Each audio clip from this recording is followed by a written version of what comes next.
Welcome to T-Bone Speaks with Dr. Tarun Agarwal, where our goal is to change the way you practice dentistry by helping you achieve clinical, financial, and personal balance. Now, here's your host, T-Bone. And welcome back for another episode, another week on the T-Bone Speaks podcast. I hope everybody's 2021 is getting on, and just like as our country is moving forward, I hope your practices are moving forward and your life is moving forward.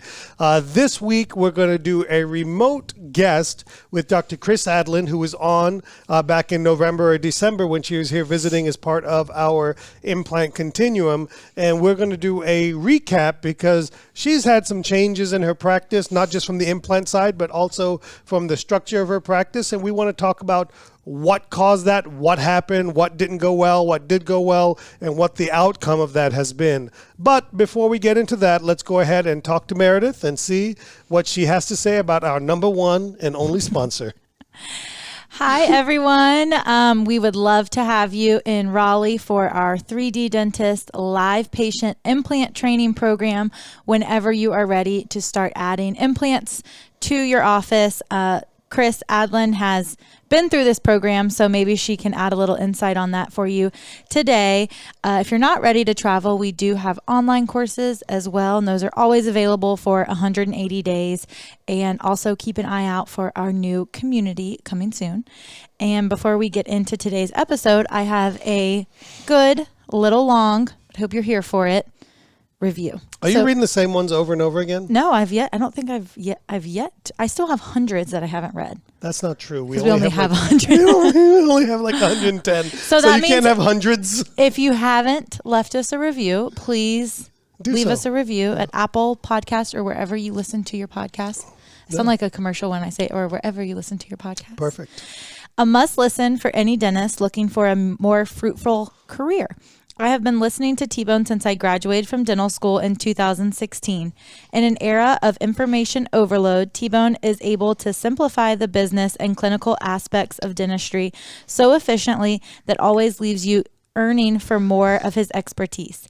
What makes him truly stand out is his ability with what makes you comfortable with the uncomfortable. If you're not growing, what are you doing? Must listen for anyone looking to turn their dental practice into a dental business. Wow, that is selling you right there. Listen, I must have had my mom turn that review in. The review came from Cool Kid. My mom. Yeah, my mom is Cool Kid. Of course. Kid, not kid. Kid, whatever. Super Cool Kid. Whatever that is. But I thank you, Cool Kid. I appreciate that. Your $100 check is in the mail. So I made a bet with my son yesterday about I would give him a million if he did something. I never said $1 million. I just said I'll give you $1 million. And I still have 1 million bills from Vietnam and Cambodia. I was going to say I knew it was going to be Cambodia. So the poor guy. But anyway, let's go ahead and bring on our wonderful guest, Kris Aadland. Kris, how are you doing? I am doing great. How are you guys? I'm fantastic. Good. It is. We're having Vancouver. We are having northwest weather here in Raleigh, North Carolina today. We are cold and drizzly and gray. Yeah. So I had to wear bright colors. To be hanging out on a podcast. Yeah, of course. You always wear bright colors. That's gorgeous. I had to brighten our day. What, I don't look gorgeous? You always look gorgeous too. Yes. You too. And so do you.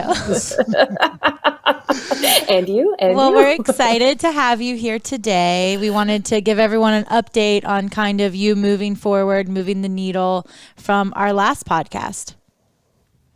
Yeah, I'm so happy to do that. Thank you for having me back. I'm sad I'm not sitting with you guys in the studio. I know. So fun. You could fly out anytime, Yeah, well, right now there's no nonstops. But, when things get back to normal, we'll have a nonstop to Portland again. Yeah. But, so Kris, you practice in Vancouver, Washington, correct?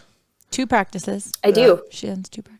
Well, maybe she doesn't. We'll see. So, so you were here for the Digital Implant Continuum. You came with Shivy and your friends, and we had a great time. And so before we get into kind of some of those other things, before you came down, you were doing 0 implants, essentially, correct? Essentially. Well, so I had placed implants about 10 years before, and I absolutely hated it. I was terrified of it. I hated going to work on those days, which was so unlike all my friends because they really geeked out and loved it. And it just made me really, really anxious. And so fast forward, I was really happy in my career of restorative dentistry and enjoying it. But then I just needed something different. It was a new season and I saw everyone placing these guided implants. And so I started placing with guided implants and liked it, but realized I needed some more education to get back into it. Things had changed. Yeah, absolutely. So what has been the result? Are you placing more implants now than you were before? I am definitely placing more implants. I took a little bit of time on the implementation, which you called me out and you knew I was going to do it. And I really appreciate that you stayed on top of it because the biggest thing is it's so easy to get back into the routine for me and my team to go back to just to restorative, and any change is scary. So, but I think we're overcoming it. Yeah, my biggest struggle always with implementation are our most successful dentists when they come in. The ones that are busy, that are really good at certain things, that really have made a knack for a specific thing. For you, it's been chairside restorative dentistry and anterior aesthetics more specifically. And so what happens is you're so in your zone and you're so good with that and you're so dialed in, and more importantly, a team is dialed in on that. And so when you get back, it's hard to kind of take that ship and start moving it in a different direction. But the good news is you did it. And so did you expect to like doing implants as much? No, because I joked around.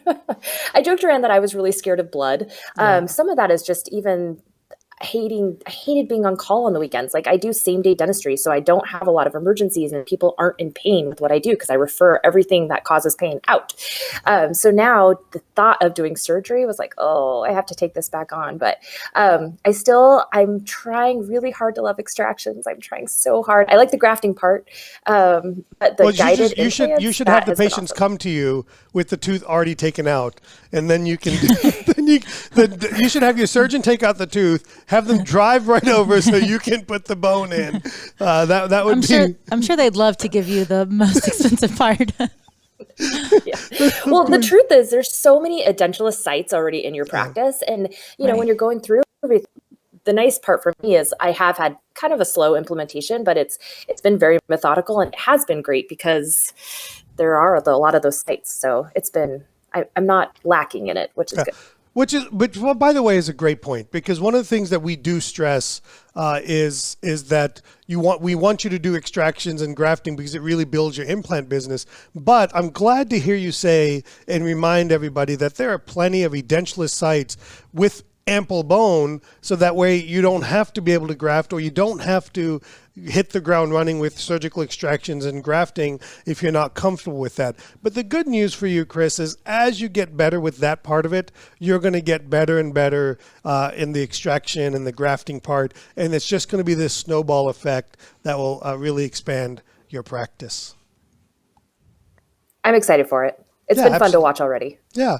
So, but really, besides the little commercial that I made us do right there, so implants done digital, not implants done right. Ha ha ha. So,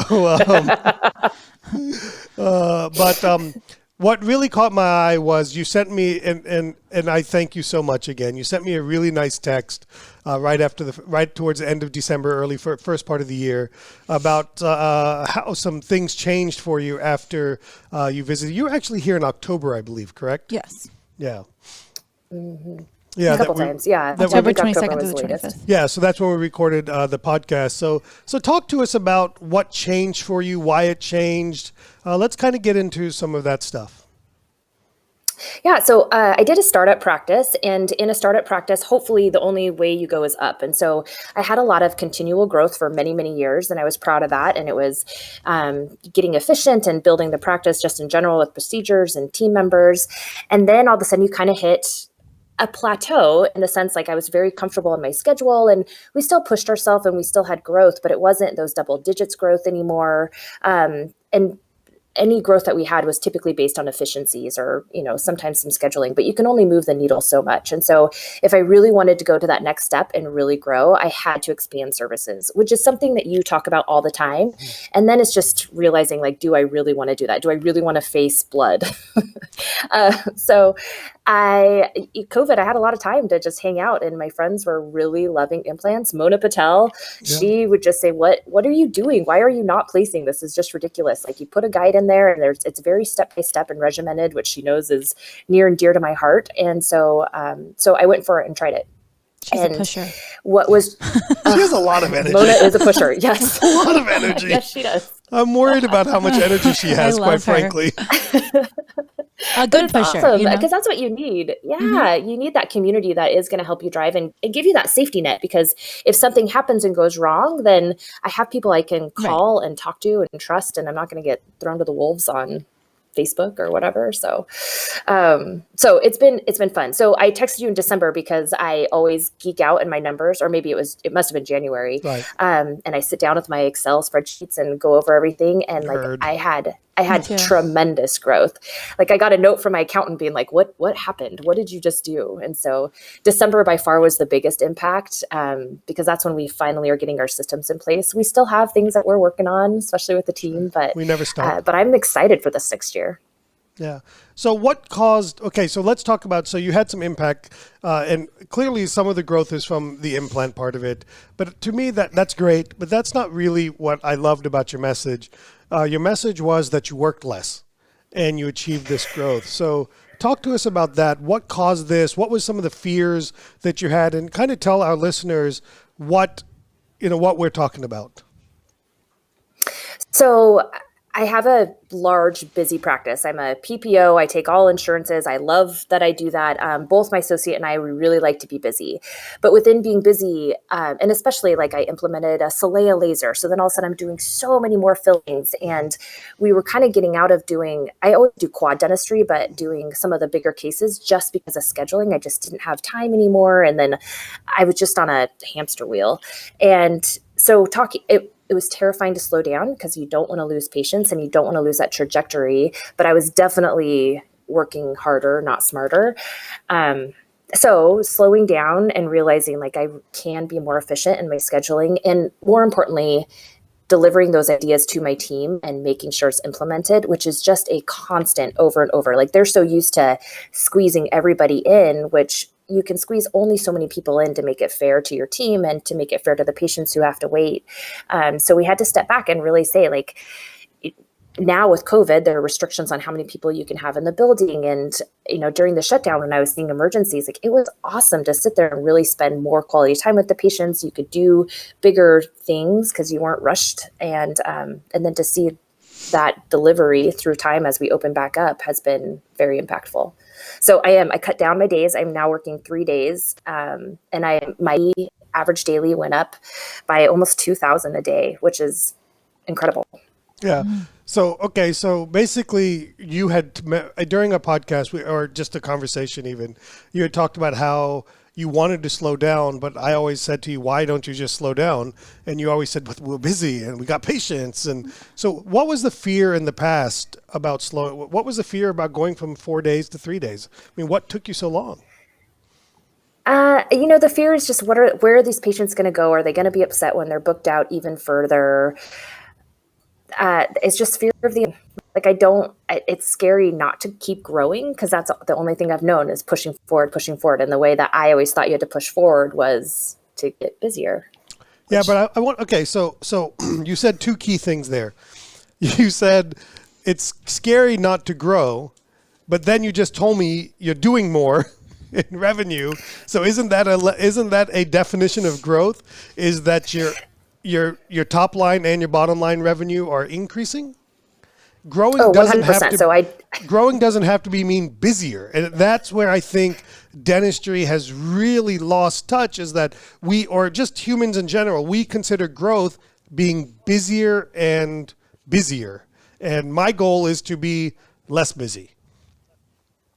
I agree. And sometimes that busy is simply, we don't check that bite one more time. And so then you have all these patients flooding in for bite adjustments. Well, you take that little bit extra step to check that bite one more time. Or if that contact isn't perfect and you're like, yeah, maybe the tooth will drift over, whatever it is. It'll drift over and then the other contact the will wrong open way. up.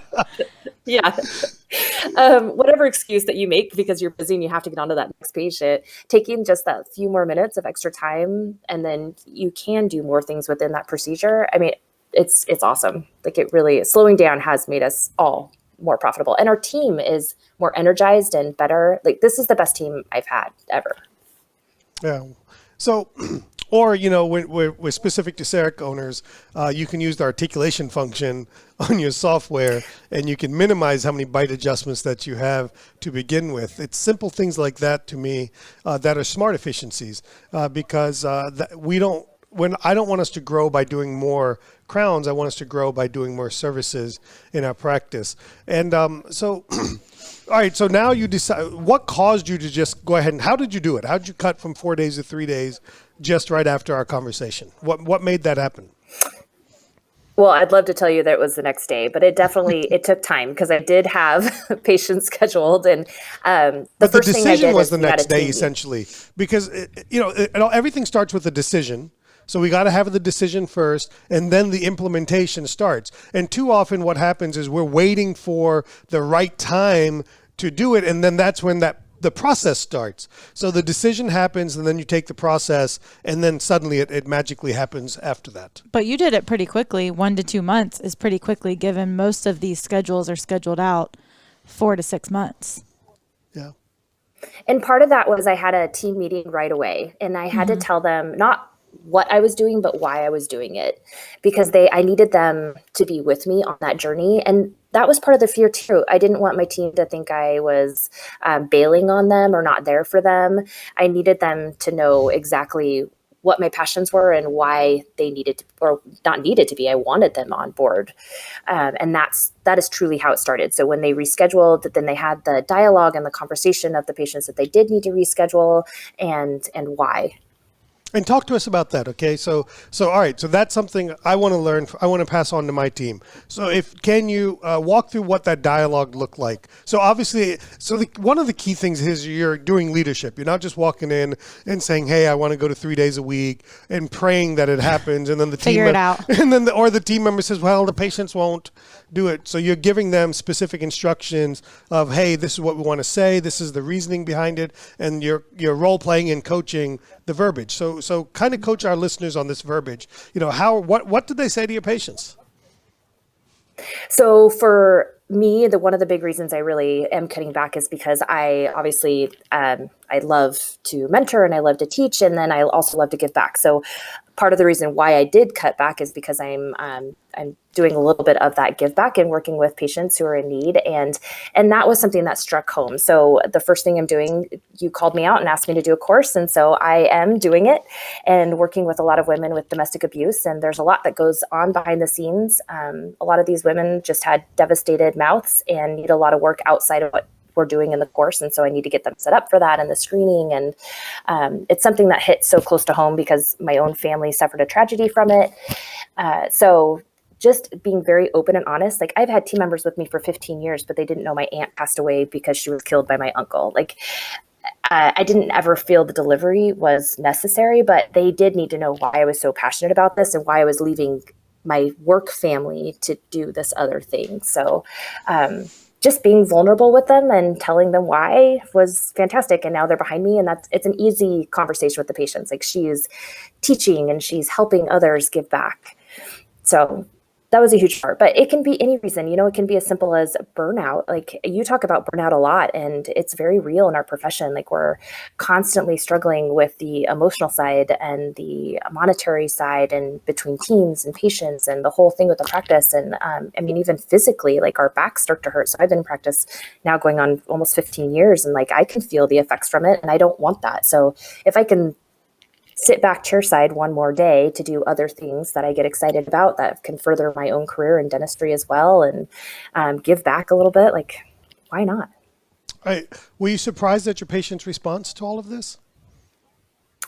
Yeah, I was. They've been great. Like they're definitely seeing my associate more and they're all on board. They want to be a part of it. So we're doing more about it on social media and like they're reaching out and they want to help. And then can we do things more locally? Because right now I'm doing more things in Phoenix. So I've had a really, really great response. And I was shocked at how many people have actually been paying attention on social media. Your patients really do pay attention, and so I know what some of you are thinking. Like, well, I'm not a teacher, I'm not an educator, I don't have that good excuse or good reasoning to give my patients. But I'm going to give you an example that I went through. So we at one point we were starting at 8 and then we started work at 7 and I needed to come in at 9 because I wanted to drop my kids to school. And so we had to suddenly change. But basically Kris, as you know, my wife Mona, the other Mona, she's a ball buster. I think that's the right word for it. She came one day and said, "You're dropping the kids to school, figure it out. It's not a choice." Yep. And so that was my key, like, okay, I better do this. And so we just told, literally, we just told the patients, Dr. A's prioritized dropping his kids to school, and everyone was like, no problem. That is awesome. Yeah, he's such a great dad. And he's like, if you only knew. And I think we get this fear. And my point in saying this is, I think we get this fear in our head that people are going to say, "Oh, you're privileged. It must be nice that you can do this." And really, they cheer you on because, frankly speaking, a lot of them, they want it for themselves. Right, I was just going to say that. Yeah, they want it for themselves, and they want to support. People want to support you in you achieving success and achieving your dreams. So regardless of what it is, hey, I want to spend more time with my family, or hey, doctor, this is an example, and I bet my patients would go with this. Dr. A has this crazy dream that he might make the senior PGA tour, and so he's going to go practice. And my patients would be like, sure, why not, Some of them would probably try to go meet you out there just to watch. Like, let's see what this is all about. And so I think that fear. And I think sometimes we just need a little encouragement that it's going to be okay. And this is where it's so important to hang out with different people. Yeah. Because you want to hang out with people that have been there, that have done that want to tell you, that reassure you that it's going to be okay. And the truth is if it didn't work, you could go back to 4 days a week. Right. So, yeah. So talk to us about this course thing. So what took you so long? Yeah, I keep asking these questions over and over. What took you so long to do it? I mean, you've got the skills. Thank you. I appreciate that. Time is what took me. Time and a platform, and I'm just so excited. So tell everybody about this, okay? So if I want to learn to do smile makeovers with Sarek, why should I be working with Kris Aadland? What's unique about what you're doing?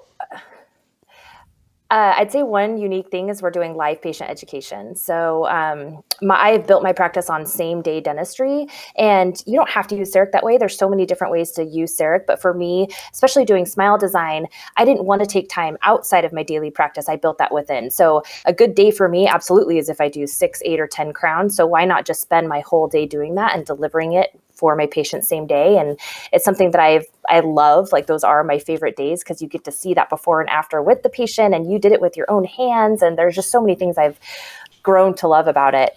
So I'm taking that into a course, and we're working with women who have suffered domestic abuse. And that's the main difference with this course is a lot of people don't like live patient education. So you and I talked about this because there's not a lot of controllables. These women, when I first started screening them, I thought, oh, geez, we're going to be in so over our head. But if I can, just like how I learned implants when I was in Raleigh, if I can learn it in a safe place, and I hope that mistakes are made. I hope that there's technology issues so that we can solve them together and people can see it and know how to take that back to their practice. I hope that a line angle is off so I can tell them for the next time. The unique thing about this program is there's a nonprofit who has 5 full-time dentists where we are hosting the class at Implant Pathway. And if there's complications, these patients are taken care of. So I've done study clubs where I've had patients come in from our free clinic. And the hard part about that, and to keep it sustainable, is if those patients have any post-op complications, because things happen, if bonding's wrong, crowns can come off, and all doctors have different techniques. Then I'm bringing those patients in and taking care of them. And sometimes it's not even the tooth that was worked on or free or whatever. But the challenge is always that follow-up. And what's cool about this program is there's 5 full-time dentists, and they handle all the complications, whether it's from their surgery courses or from this course. And if a crown falls off, then great. Then the resident who's there, they do an AGD residency through New York, through NYU. Like, they get to learn, oh, hey, there's cement on the crown, there was cement in the tooth, where was the bonding failure? And it seems like sometimes, you hate those post-op opportunities, but they are opportunities for these residents to really learn the difference of bonding, and they get to take that to wherever they go when they graduate from the residency too. So it's cool because it's such a win-win in all facets. The patients are taken care of. I get to help teach doctors a little bit about smile design and same-day dentistry, what CERT can do, because I think there's so much it can do, and just give any tips that I can. And I have a team to work with me too. We're all a little different, so that makes it fun because then everyone has their way of contouring or staining and glazing and what works. So I'm excited. I'm unbelievably excited for you, and I'm so proud of Justin supporting you and the folks at Implant Pathway, a phenomenal group and organization, and so many good things going on there. Yeah, absolutely, yeah. And so people should check them out. But so I want to point out some things that you didn't say, and I want to be very clear with people.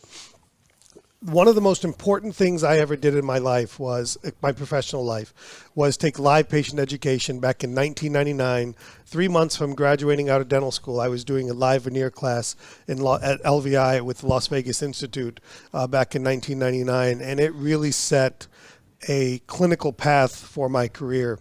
And it was so important. It was a lot of money. But the one thing that I wish was easier for us is I wish they provided the patients for us. And that's one of the things that you guys are doing is you are providing the patients for the dentist. And I'm assuming if they want, they could bring their own patient with approval as well. But that way there's not this pressure of finding somebody and flying them all the way out there, especially with all the pandemic and stuff and people's fears about going. So they'll provide you a patient. They'll make sure your patient is well taken care of. You're not going to treat them like live cadavers, like maybe that happens in some of the overseas programs, and they're going to be well taken care of. And more importantly, everything's done with CAD/CAM and chairside dentistry. So you're going to learn the technology. You're going to learn how to do it. This is not just a lab going in the back and making you look phenomenal. You're going to see some of these things. And, frankly, I'd love to test myself maybe and figure out how to do it because I keep talking about doing these cases with my CEREC machine and I keep chickening out than doing it. I always just say, I'll just send it to the lab and let it happen. So maybe I need to challenge myself a little bit. Bring Kris out we want a special one-on-one course. Yeah, one-on-one. No, I want to go and try it in that environment because it's different. So here's what I'm going to say, and this is another part of all of it. I think part of group classes is the pressure it puts on you to perform. And so like if I had Kris come into the office and do it, and I assume she'd be happy to do it, but then I can fall back into certain things. But when I'm there in a group, there's a little bit of a competitive nature there where you want to perform, you want to do it, you want to do that. It brings out really the best in you. At least for me, that's how I look at all those things. And so I think there's a real benefit of doing this with a group. And the other thing is you're typically never the worst person. If I'm the only student, I'll be the worst one. So that's pretty awesome. So how can they get information? Do they go to the Implant Pathway site, implantpathway.com? Yep. Yeah. Implant Pathway registration and the course information's there. And I think, you brought up a good point. Like people do get a little nervous. Like it might not be Instagram perfect restorations, but I will tell you, the women are going to love the smile that they have. They are going to be gorgeous and beautiful. Like we are our own worst enemy for sure. Like I could look at any case. Yeah. I've never done a case where I've thought, oh, this is the most perfect case on the planet. No, like I would improve everything I do. So if you can learn from those improvements and start developing the eye for it, then that's great. But at the end of the day, you will change the life of a patient. And that's what really matters. And anything that we're going to do is going to change the life of a patient. Listen, Kris. This fake book and Insta-famous shit that people see, I've seen so many. I see more shitty cases than beautiful cases. And the beautiful cases are typically done by people that charge $3,000-$4,000 a tooth and have the best of the best labs and get patients to do literally like my gum level's off a millimeter. Let me get this perfect. And, and that's great for them. Yeah. Selfishly, I'm jealous that I can't get those fees and get those patients, I think. I mean, it sounds like a pain in the ass to me. But, listen, it is about, I've done, and I need to get back on this. So this is one area that you're going to challenge. And I want you and Meredith to hold me accountable for this. I did, there was a battered sheltered where I did some work for some patients there. It's been probably 15 years that I've done it. And it was very rewarding. And I want to get back to doing some of that community dentistry. And so I think, we're going to set people back on track to really feel their fullest and feel like they can step back into society. And to me, it's win-win-win. Mm-hmm. Everybody wins. I mean, you're winning because you're getting to fulfill your desire of mentoring and helping people. The dentists are winning because they're learning skills and having an environment to get mentored by some phenomenal clinicians. And the patient wins because they're getting their life back on track. And it's phenomenal. Yeah, I had chills hearing you talk about it, but every weekend after our implant course, I always have chills. I get text messages from all the patients. I should screenshot them and put them all together. Yeah, and just and these people don't even have the teeth yet. Exactly. I mean, they literally have screws in their heads.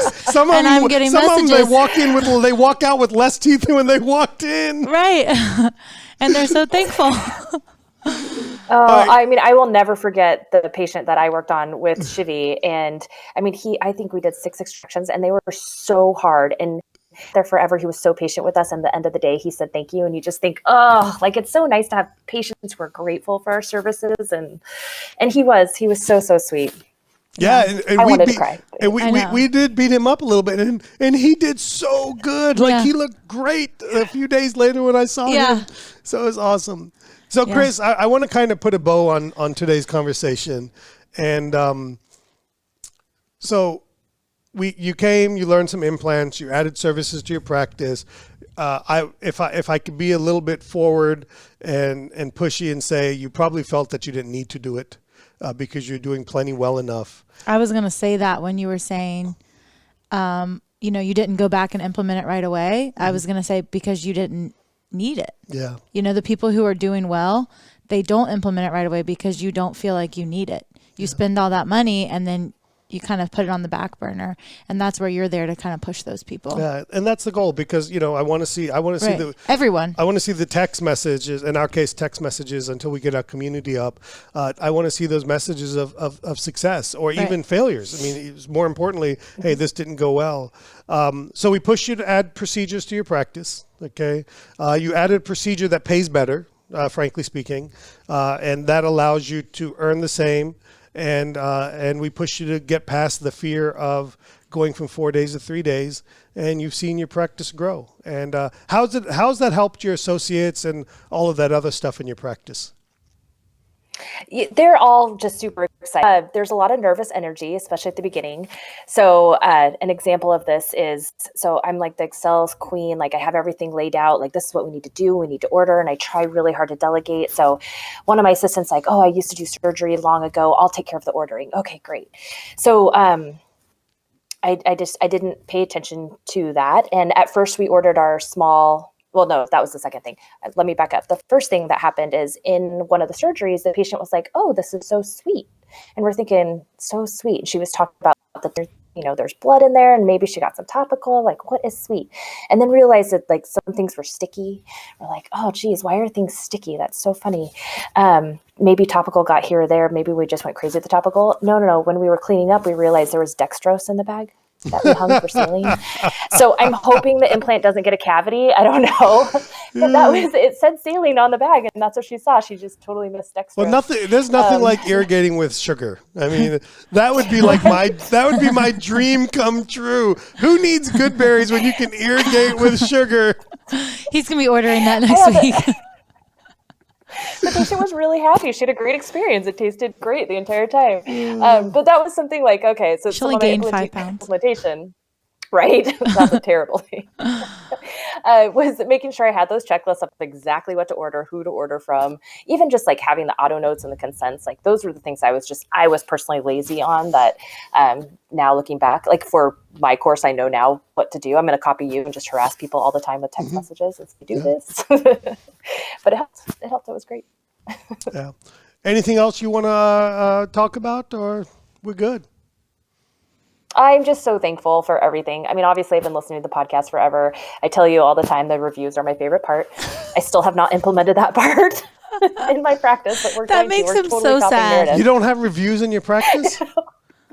No, we have lots of reviews, but to have someone verbally say them and record them is just another avenue for media. Like, it's so fantastic. Why don't you what just guys record do. them yourself? No, she likes it. That's my Because part. again, I do. I'm just kidding. Just It makes him so sad.